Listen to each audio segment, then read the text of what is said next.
Inilah sosok PNS cantik yang jadi pemicu pegawai Dishub ditembak mati Kasatpol PP Makassar. Belakangan ini ramai dibicarakan sosok perempuan PNS di kota Makassar yang diduga jadi rebutan dua oknum PNS.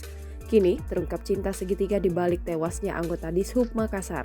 Perempuan itu terlibat cinta segitiga menjadi rebutan Kasatpol PP Makassar Iqbal Asnan dan anggota Dishub Makassar Najamuddin Sewang.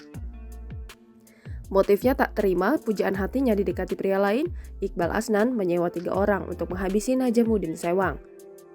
Nyawa Najamuddin melayang di tangan temannya sendiri, Iqbal Asnan. Najamuddin Sewang dihabisi eksekutor di Jalan Danau Tanjung Bunga, Kelurahan Macini Sombala, Kecamatan Tamalatik, Makassar, Minggu 3 April 2022 sekitar pukul 10.45 waktu Indonesia Tengah. Lalu siapa sosok PNS cantik yang jadi rebutan di balik pembunuhan tersebut? Sosok wanita cantik yang membuat Iqbal Asnan nekat menghabisi nyawa Najamuddin Sewang ini ternyata seorang PNS. Kakak korban, Juni Sewang, membongkar secara belak-belakan terkait sosok PNS cantik tersebut. Disebutkan Juni, Najamuddin Sewang dan Iqbal Asnan sudah lama berteman, namun hubungan keduanya pecah gara-gara memperebutkan seorang wanita. Diungkapkan Joni Sewang, RCH merupakan seorang PNS atau aparatur sipil negara.